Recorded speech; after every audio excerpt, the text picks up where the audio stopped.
Welcome to the Reschool'd podcast, the show that discusses all the things that schools may have missed, with your hosts AJ Kuti and Jason Gordon. Everybody, welcome back to the show. We are the Reschool'd podcast, the show that discusses all the things that schools may not have prepared you for. As always, my name is AJ. Sitting across from me, Jason. Jason, how you doing today? Doing great, man. We came off an awesome week of weather and stuff like that, so it's been a good one. Yeah, awesome week until this weekend is supposed to, it was like, the highs was like 80. And then now this weekend is supposed to snow. Right? We got ice and storms coming, so, you know.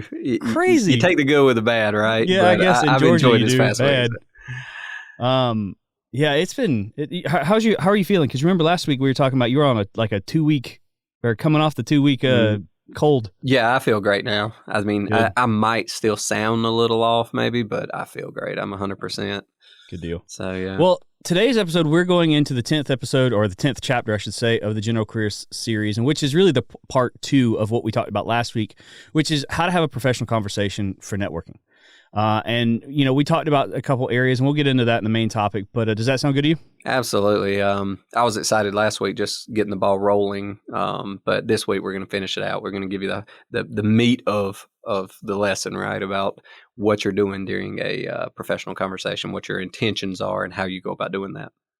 I hear you. Yeah, last week we had to kind of cut it short because we were running on time. We didn't want to we could have gone an hour and a half on the topic, so we felt like it was just a good idea to do a part 2. It's all right. Gives us part 2. So gives me another chance right now to remind everybody to send us messages. Visit us on the socials, right? Reschool'd Pod, Reschool'd on YouTube, right? Reschool'd.com. You can see all our stuff and access. So visit our website, right? That's where you can shoot us messages and stuff like that.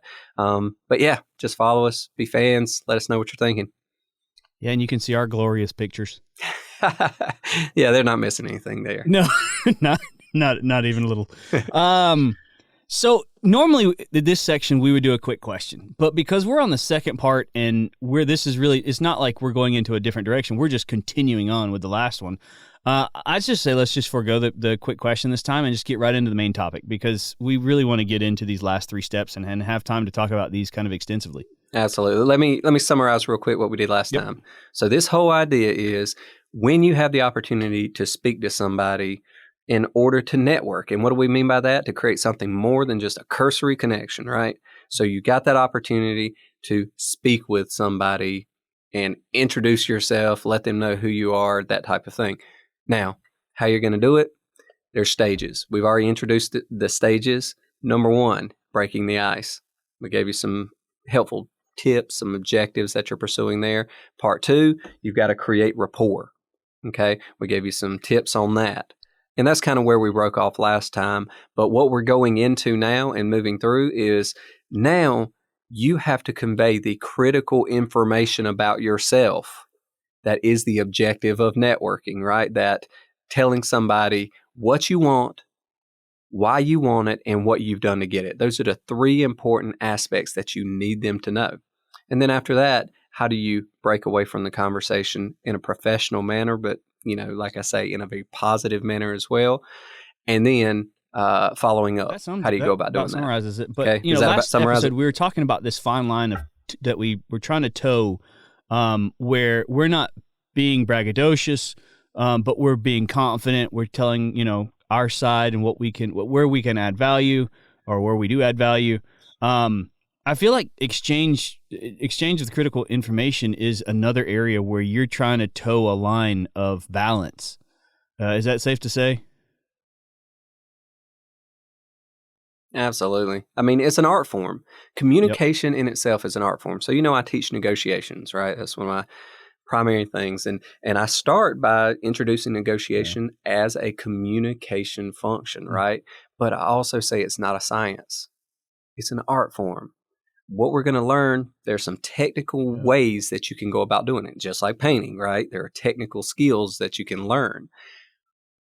But what you're doing is you're building layers of things that you can do to ultimately affect the other person in a way. And that's what you're doing here. When you're networking, you're presenting yourself, but it's more than just a vomiting of information on them, right? It's more than... Yeah, I mean, that whole elevator pitch that they teach you in career centers and things like that, it is almost never useful. Nobody wants that situation, that scenario where somebody's just, here's everything about me, right? It's not very effective. So that's what we're doing. We're teaching you how to, approach this very difficult task. Yeah, let's set it up. Right. So you want to are jump into at it? a mixer of some sort. You've broken the ice. You've created rapport, so you've got some kind of connection. Now we're in the exchange of the critical information. So what do you mean by critical information? Okay, so let me give a little bit more pretext that I didn't mention. Remember, there in that rapport thing, we've already introduced aspects, commonalities that created that rapport, and normally there's a hierarchy of things that create commonalities. Number one, interests. Then you graduate beyond that to beliefs.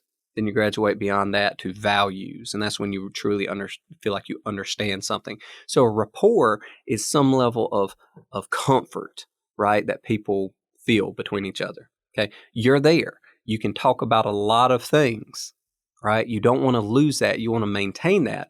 So this critical information that you just asked about, it's what I just summarized. You need the person that you're talking to know things about you, right? You want them to know things about you. So number one, what you want, okay? If you believe that this interaction will at some point in the future lead to a positive outcome, that is the generation of some sort of opportunity, okay? If you believe that, you need them to know what you want because they need to be able to recognize that as an opportunity for you. There's a reason that they would need to convey that information to you, okay? So what you want. Number two, if you really want to understand somebody, okay, to feel like you fully understand what they want and why, you have to give them the supporting information. Give them the history, the why about you. You know, the same thing when you're building a cover letter, right? You tell somebody what you've done in the past with the resume. It's a snapshot in history. The cover letter is something where you tell people why. Why did you do these things? What do you want? These particular aspects. And we cover that in a different episode, but we're doing the same thing here. You're saying, this is what I want, but this is why. This is my history. This is what influenced me. This is why I'm driven towards this. This is that type of thing. And again, if you're telling all this information and you're saying, well, I can't just word vomit it on somebody. I can't just give you a spiel about me because nobody wants to hear that, right? You have to be very artful in how you deliver it. And then you have to slowly work in what you've done to get it, right? This is what I want. This is why I want it. It's about me. It's my ambition, my aspirations. It's the influences. It's everything like that. But here's what I've done to get it. That builds confidence. It inspires someone, right? The person you're talking to say, or it in some way motivates them to say, look, this girl, he or she's serious. Okay. They really are pursuing this. This is something that's deeply meaningful to them. And once again, it goes back to that whole thing of rapport in that they feel like they understand you better. And when you get to that level of understanding, this is no longer just a cursory interaction. They feel like they understand you. They are going to remember many of these things about you. It's going to have a long-term effect, a long-term impact. So that's where we are. That's where we got to start. If we know that's our objective, what I want, why I want it, and what I've done to get it, how am I, if I'm networking with you, how am I going to get that information across to you in a way that does not turn you off, in a way that doesn't make you guarded and step back and be like, and I was going to ask you, why is he telling me all about this? Why you want it. That type of thing. I've noticed in the past, I've talked to people, I've been in situations where I've seen people do this. There is this point in time where, or there's this, I guess you would say technique. It's probably a lack of better words, but people feel like if you give a sob story and you're asking more or less for charity because of this sob story, it's going to work. And 9 times out of 10, that is a turnoff that you're talking about, isn't it? Absolutely. People become guarded as you move up in importance. And when I say importance, I mean that people depend upon you, right? More people asking things of you is the natural effect is I have a finite amount of time. I have a finite amount of resources I can give to others. I become more guarded against the average person just in any situation asking or wanting something of me. because more and more people now want some more of me, and I don't have more to give, right? So I have to be judicious in what I'm giving out to the world. So when you start throwing out a sob story, immediately people recognize that as, oh, they want something of me. And, honestly, the immediate reaction is give what, if there's no commitment, right? There's no social bond. There's no binding contract there where they have to offer that value or try to solve your problems or type thing. Then the next tendency is avoidance, right? Type scenario. They may give you some quick advice or say something like that, but they're going to try to break away. Now, your whole objective is to create a long-lasting relationship. Yeah. That is the exact opposite of what you want to accomplish, to turn them off. So to answer plainly, no, giving somebody a sob story about yourself or something like that very rarely works to generate a long-term, meaningful relationship. Now, telling somebody how hard you've worked towards something, right? That in a way, when you hear people's other accomplishments, that motivates people, right? They gravitate towards that type scenario. You're not asking for anything. You're giving a success story. And people, no matter what, like to follow success at any level, right? I'll quote P.T. Barnum on that. The best person to help is somebody who will help themselves. Okay? So you have to show some kind of value. Naturally towards that tendency. I mean, that's the key is like, you can't just say, exactly. Hey, I'm in need of help. I need money or a job, or I need this or this because of this bad thing. You have to show that you have value. And the way you get that value across to the person that you're talking to is that art form that you're talking about. Exactly. You can think about it like this. As if you've ever taken a communications course, which many people who are listening to this will or have, then you know that any persuasive message is normally about the other person, right? But when you're trying to convince somebody about yourself, okay, you have to give support for that. And you always present yourself as a value proposition. You show them the value that you bring to any situation, and they immediately begin, oh, how does that benefit me? Right? How does having this interaction or relationship with them, how does that benefit me? How is it a positive for me? Does that mean that this person might be able to help me? Right? Because it's a two-way street on this networking, right? Does it mean that, oh, I might be able to refer this to somebody and that will aggrandize me in this person's mind? Another reason that people help people routinely is they believe, okay, well, this person's a value proposition. I can use them in a way in my organization, or I can refer them over to somebody else who will be grateful to me for, once again, right, presenting them with a value proposition. So it's all about, again, why people help people and what you're trying to do. You're trying to demonstrate that level of, value that they're looking for. You're trying to present it to them. You're trying to support it. Now, would you say, because I'm looking at this, you use the terms, it's art, it's not science, which to me implies there are more than one way to do this. Like it is, beauty's in the eye of the beholder. It is, you can interpret things differently. You can present things differently. Art can be very abstract, or it can be very, straightforward. It can be, there's tons of different ways to present art. I mean, it can be musically, it can be, paintings, it can be drawings. Science it's right there. It's fact. You do the test, it's fact, and that's what, once it's tested positive, that's it. It seems to me that this exchange of critical information is really dependent on the person and the manner that they offer this critical information. Because again, personality comes into this for me a lot. I tend to be very kind of, one, laid back, but I also like to joke around. I put a lot of personality in the way I talk to people. I'm not always serious. I try not to be serious because that's just not my nature. And if you're somebody like me who is always trying to be serious, it's going to come off as not you. I mean, I'm 30-ish, somewhere around there, years old. I've had this practice of my personality for all of those years. And when I try to be something that I'm not, the person that I'm talking to is going to know. Like, they're going to realize this is not this person. because it's just not my nature. And the same thing for somebody who is very serious, who's not a jokester, who's not, somebody that is comfortable saying, cracking a joke here and there. And we're talking appropriate jokes, but not comfortable cracking those because they don't have a lot of experience, because they're more introverted or whatever the reason. It's going to come off, if you try to be that joking person to try to impress this person, it's going to come off as you're not genuine. You're trying really, really, really hard. And so I feel like personality, because this is an art, I feel like personality is a really big piece to this. Absolutely. Psychology and sociology, both, there's extensive studies on why people relate to each other, and it's fit, right, type things. So the fit usually comes in not that people are exactly the same, but that you understand somebody. So that whole aspect of rapport.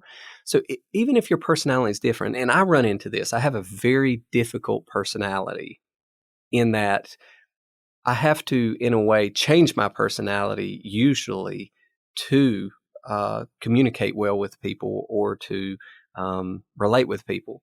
I'm very blunt. I like saying exactly what I'm thinking. And sometimes, and if you're around me long enough, I can't cover that up for long. I start telling the truth. And that is not an easy thing for most people to hear, because I also don't, it's just my tendency, right? It's the way I think. So in the short run, I can cover that up and I can not do it. But if you're around me too long, I become very blunt. I become very straightforward, and I tell you exactly what I think. And, I'm very recognizing of I might be wrong, but once again, I'll tell you what I think. And that is not a positive quality when it comes to successful networking. Congeniality, ability to joke with people, it is, right? So when it comes to the art form, you're more skilled at it than I am. Okay. I've spent a lot of time studying the technical aspects of it. So in the scenario, I can do it. But that's good that we're talking about it like this, that we're on different sides of the spectrum. You tend to speak to people extremely well, right? You're good at having conversations. You're good at endearing yourself to people. I'm really not very good at it. But I do have a very structured approach, because I've taught myself that structured approach. I've made myself proficient at something I'm otherwise not naturally good at. And so that should give confidence or encouragement to anybody who's listening here, that if you got a couple of people who are on the opposite ends of the spectrum, like you and me, like you and I are, then you can learn this. And right, if you are already a congenial person, you already endear yourself easily with people, and you understand what you've got to do, this structured approach will help you get better at networking. And if you are the introvert, or you are somebody who tends to have a more combative personality like myself, and that's not a positive thing, right? So to the extent you can minimize those attributes, that's good. You need to learn a structured approach to do that. Okay, so that's what we're giving you here.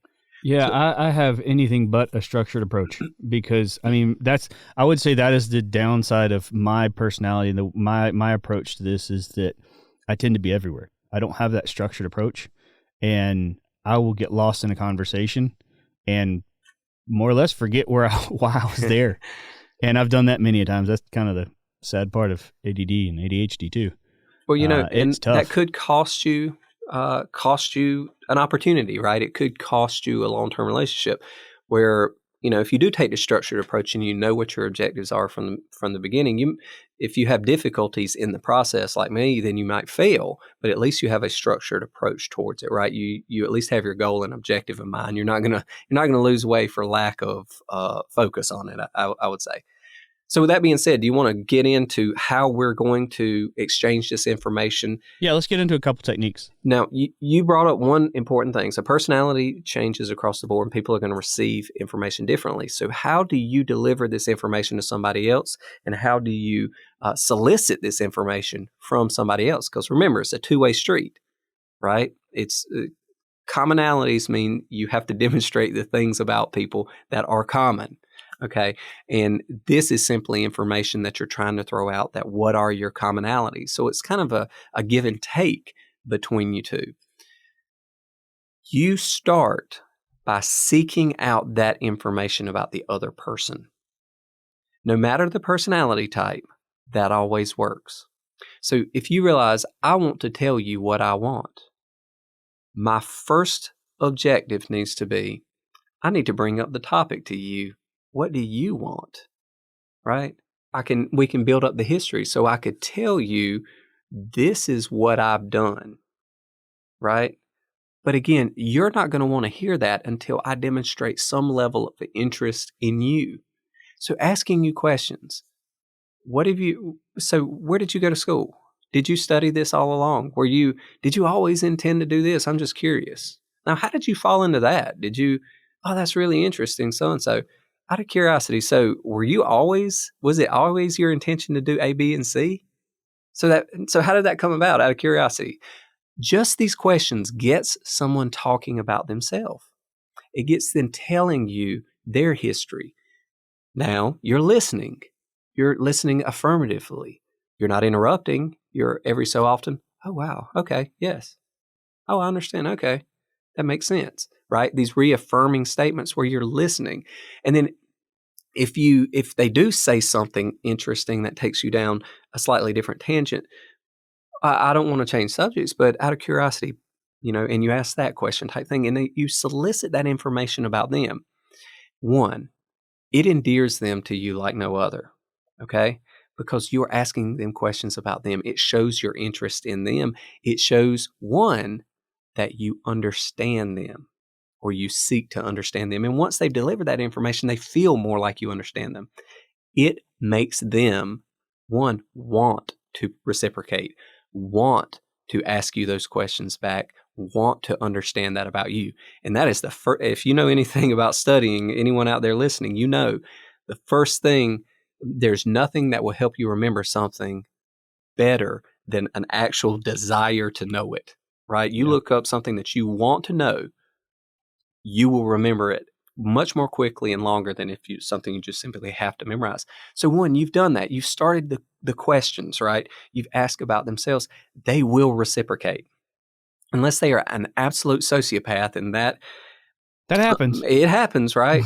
That is not the tendency, right? Most people who are extremely focused on themselves usually do not do well with others. I was reading some research the other day about why narcissists tend to make a really positive impression to start with. It's because of the confidence they project and the warm looks they, give you and things like that. But if you establish a relationship with them over time, it tends to go sour really, really quickly because they can't keep it up, right? They can't keep up. The confidence tends to turn to signs of aggression, right? And narcissism is closely related to aggression, right? Type thing. So most narcissists can impress people in the short run and make an initial solid impression, but after that, it becomes more combative and more, and so they tend to fall from grace in terms of long term, people liking them, right? So anyway, that being said, right? So what I'm saying here is, you start out by demonstrating that you wish to understand the other person, okay? Unless they have these narcissistic tendencies, they are going to reciprocate. They are going to have the desire to understand more about you. They're going to ask you these questions, okay? And that is when you start to introduce this information about yourself. That's interesting because, like I said, I've never broken it down. I've never heard it broken down like that. I guess it's some people, maybe some people just have communication comfort as a second nature. Like, I'm really comfortable communicating with people no matter what the background is. So I've never heard it broken down quite like that. That's pretty interesting. Go ahead. And so, and I need to preface that alone is a tool, a technique, right? Yep. You're asking questions, so they're going to reciprocate and ask questions back. But the art form of the communication back and forth largely depends on your ability to introduce information about yourself in a way that keeps the conversation going, that doesn't just surmise or end. It makes them, so they ask a question about you. You don't want to talk for 3 minutes, right? You want to answer the question, but you want to answer it in a way that it piques curiosity. It makes them want to ask one more question. Now, the best example I normally give to my students is, I use my own life as an example. because I practiced this so hard throughout my life, telling my story in a way where people would ask me something about myself. I would answer the question, which gave them information, but I would introduce one fact about myself that was just, it sets the ball up on the tee to, Yeah. oh, really? So you did this? Yeah. Or really, how did that happen, right? It makes the person want to ask the next question. So that's the art form, right? To introduce information in a way that makes them want more. So right? what you're saying too is it's better, or I should say it's worse in this situation than in this comparison. It's worse to give a 3-minute spiel explaining everything than a 1-minute spiel that's going to lead up to another question, another 1-minute answer that's going to lead up to another question with a 1-minute answer. Absolutely. Remember, a conversation is a back and forth. Yep. You give somebody a 3-minute dialogue. At the end of your 3-minute dialogue, the conversation will largely be over. Yeah. I mean, and I think most people have been in that scenario or situation. You ever find yourself talking for that long, at the end of it, the other person's like, okay, well, that's good. Very nice meeting you. And, yeah, nice to meet you. Type thing, and they'll move on. So it has to be a continued back and forth. So you have to introduce small amounts of information about yourself. The best way to do it, once again, and I can give you I have my own life as an example, right? Mm-hmm. Everybody has their own life, but the way I practiced saying things about myself, people would say, well, how did you end up at Atlanta? Or how did you end up as a professor? Well, when I was coming out of my business program, the college was opening up down the road, and I had just, and I was looking to move into, so you came to Atlanta here for a business program. I did. I was actually stationed here in the Army, so when I got out, I was at, Fort Stewart, Georgia. So when I came to Atlanta, the question is inevitably, how long were you in the Army? Actually, so I was actually in almost 5 years, but I was only supposed to be in for 3 because when I got out of law school, I joined and I didn't have an obligation. So it's a 3-year obligation type scenario. Oh, you went, so you joined after you went to law school, right? Yeah. I didn't have to tell them I'm a lawyer. Now their next question is, so do you, so are you still a lawyer? Do you still practice at all? Well, I'm still licensed in both states, and I do a little bit on the side. There's a couple of, I normally help businesses in terms of startup stuff. I do this type of thing. But let me ask you this, and then you change the question, right? You you give just enough to keep them interested, then you ask something about them. You're allowing them to peel the onion. Exactly. They peel the onion, but you set it up on the tee for them. Yeah. Lots of times, guarded people, right? They don't get to practice enough. They're not good conversationalists in terms of pulling information out of you. So you set the question up as a tee for them. Give them the next question to ask, but don't let them ask too many questions in a row before you put it back on them. Let them talk about themselves. Let them explain more. Be interested. Again, the reaffirming type stuff, and then they will come back to you. I feel like we're giving dating advice. It works. You're saying don't control the conversation. Don't let them ask. You want to add value. You want to show why you're the one, and those kind of things. It really is a mimicking of dating. Absolutely, the initial interaction, your first date type scenario, your first where you ask somebody out on a first date. It's that first meeting them, right? Yeah. Many of the same principles apply. Okay. I mean, it's all a communication exercise. It's all trying to exchange value. It's all trying to create interest so that you spark some kind of longer, more than cursory relationship, right? The same thing goes with professional relationships. You're using these same tips and tactics. So just as a recap, that's really all you need to know. Yeah. You need to be able to ask questions about someone else. So does that mean you need to be informed about what a career path in their field looks like, what a typical person does in that career field? Absolutely. I teach my students, I have a whole bunch of material that I make them learn on career paths. And I tell them that's going to be your best information for asking people questions about themselves. Because if you talk to a CEO, your number one question would be, so out of curiosity, what were you in accounting or finance before you were CEO? Yeah, actually, I was. I was the company CFO. And why is that a safe question? Because about 75 or 80% of CEOs were CFOs before that. Yep. And about 80 some percent of CFOs did not come through finance. They came through accounting. Why? Because keeping up with the numbers is more of a function. Accounting is financing the activities, right? For those out there who haven't studied it yet, it's about budgeting, financing activities, where accounting is about keeping up with and monitoring the numbers, and then managerial accounting, making decisions, right, based upon those numbers. So lots of times the person who moves their way up. So just knowing that little tidbit or fact helps you go down a path. And also now you say, so you went the accounting route type scenario. Now, did you study accounting in school? Were you a CPA, or did you do some other route? That type of thing. And funny thing is, I actually studied this. I went back and took extra accounting classes later on when I was after working in operations for 5 years. And you get these stories and people but you show your acumen, you show your interest, you show your intelligence by the questions you're asking. Once again, that's part of the art form, impressing them by the meaningful questions, but you're soliciting this information and it's going to make them want to reciprocate. So there's so much practice involved there. I gave you a framework, but you have to practice. You have to build your knowledge. Just like you have to be aware of current events and things like that to build that commonality of rapport before you get into professional topics. You have to, once again, be able to recognize aspects about someone and ask those questions that are meaningful. They will reciprocate. Then you need to study your life.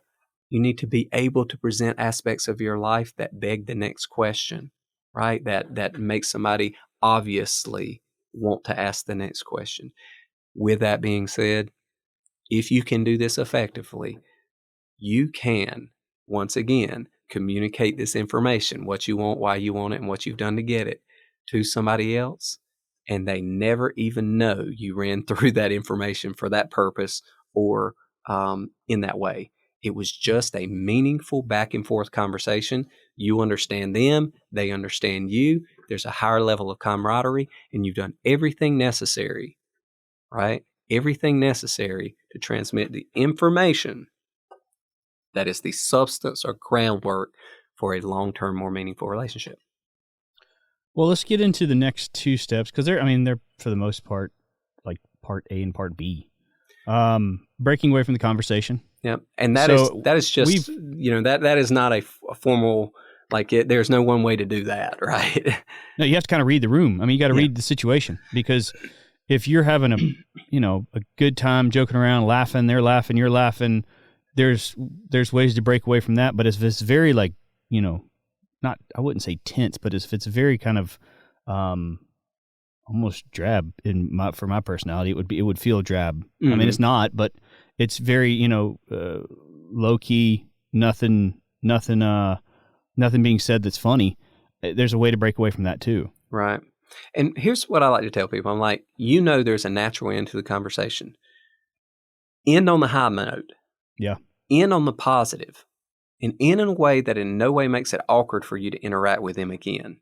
So many people so formally in the conversation, and then you're there at the networking event for the rest of the time, or you have the opportunity to speak to them again. It makes it awkward to re-engage that hard, right? So you disengage in a way that makes it feel like the conversation's in a way still going, right? You don't make it awkward. So I tell people, just like, I went through a lot of trial training about, delivering information to a group of people who are going to make a decision.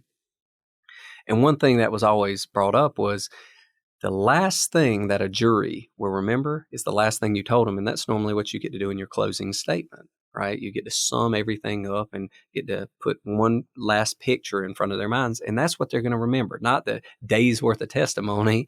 It's just that last summation. And just like that, you've had a long, meaningful conversation. The last thing that they're going to remember is the last few things you say to them, right? That's going to set the tone for what type of, continued relationship or contact you have. So you have to make certain that you end on a positive note when you're closing out, right? And that means a lot of different things. Like you said, you don't want the conversation to go downhill before you leave, right? Mm-hmm. you can do. I always try to respect other people's time when you're speaking with them and then back and forth, and then just simply say, that is incredibly interesting. Now, I know you have a lot of people to talk to here, so I'm not going to hold you up. Hopefully, I might get to talk to you a little bit more here in a little bit, right? Or if you have an opportunity, I'll continue talking in a little bit. But I'm going to let you continue talking with other folks. But I just want to say, thank you for your time. Can I follow it? Can I connect with you on LinkedIn, or do you have a business card on you I could follow up with? That type of thing, right? Yeah. But I was always told when I was getting into, when I was learning about this, and my dad, because of his profession, he was in these positions. He always told us to end before it ends. Mm-hmm. End it before it ends, because that way you're finding that you're creating the end point, but it's really not the end point. It's the pause. There you go. That is the best way in the world to say it, right? Everything is still on a high. Everything's going positively. You cut the conversation off so that people want to, again, continue the conversation. If you end after the conversation is ended and you're looking for further information to say, that's the feeling that they leave the conversation with, and you don't want that, right? You want it to simply feel like a pause in the conversation until we continue picking up talking again. Yeah. So. Follow up. How do we do follow up? So once again, to the extent you are able to secure some contact information, do it. If all you got was a card, send them an email. Yep. If you are able to, if they are active on LinkedIn, and so many professionals out there in the world are, connect with them on LinkedIn. That is your platform for continued contact and communication. Either way, do something to put yourself on a reminder, right, to maintain contact with this person. I like to put people's names in Google Alerts. So if their name pops up anywhere on the internet, on any web page, you can even just put their company, right, type scenario. Put that on Google Alerts, and you'll get a daily email of anything that pops up on the internet about that person. And so when they do, send them an email, reach out to them. On LinkedIn, it makes it so easy because, there's an article where they're mentioned, or there's something about their company. That gives you perfect opportunity to just shoot them a message. Hey, I saw this. Very interesting. Y'all are doing some great stuff over there. Or if it's specifically about them, that type of thing, you post it on LinkedIn and you tag them, right? Type thing, and send them a message type thing. One cool thing about that tagging function is everybody who knows them, who is connected with them on LinkedIn, will see that as a notification that they were mentioned in a post type scenario, and they see it was you that mentioned them, right? And, everybody likes to have their accomplishments applauded, right? Yeah. It's just naturally we do. So doing that, applauding somebody else's accomplishments, it truly endears them to you. It takes that further step. So that's a really positive thing. But let's say you've only got the email. Yeah, do that with Google Alerts, but every so often, right? Set yourself reminders. Every so often, just send them an email, update them on what's going on with you. But if you follow the company or anything like that, ask them again questions about themselves type scenario. You might be able to build that into a scenario where you take them out to coffee once a month or every few months type scenario, just to pick their brain. If they're willing to, you can then move on to ask them to be your mentor type scenario. And that's how those professional mentor-mentee relationships develop in a positive way. Yeah, I don't know why, but the Google Alerts, I've never heard that. It's a fascinating thing. I've never heard of anybody else doing it for networking other than me. It was just something I figured out early on. I put people's names in there. AJ, if you come up in the news, I'm going to know about it probably before you do, right? That's frightening now. Yeah. I mean, it has surprised people. I've used that so effectively, and it has surprised people so much type scenario because all these people I meet, professors or staff members at other schools, when I go to conferences, I put their names in Google Alerts, and then all of a sudden it'll pop up some article on the internet where they advised or something like that, and I immediately shoot them an email and be like, hey, Jane, I saw that you were quoted here, or that Congress referenced your article on this. That's a huge win. Congratulations on that. They love it. I need to look into that a little bit more. Oh my gosh! Then they immediately are like, "How did you know?" Sometimes they're just so surprised. But one, it endears them to you so much, and people who otherwise never think about you, after you do something like that for them, usually, or do something, they can hardly ever forget you.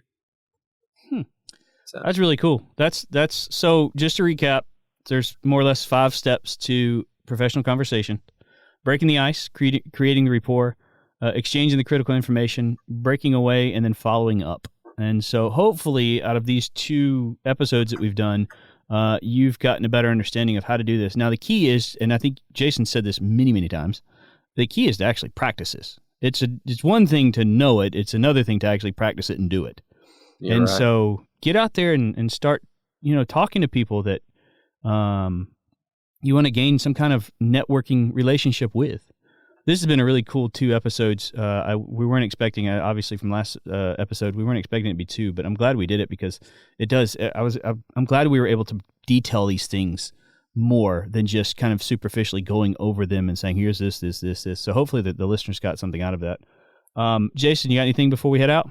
Once again, shoot us a line. Let us know what you want to hear about. There's a lot of information we're putting out there, but the stuff we're putting out needs to be relevant to you. The only way we're going to know that is to find out what you want to hear about. So tell us what you think. Give us those 5 stars on the app rating wherever you download our content. If you like us, hopefully you like us. If you don't like us at all, just forego that process. So don't click on anything. We don't need any 1 stars, right? But that being said, until next time, that's it. Just shoot us a line. Awesome. Well, until next time, guys, we hope to see you there. Goodbye. Take care. Thanks for listening to the Reschool'd podcast. Be sure to head over to reschool'd.com for news and other information on things we're getting into.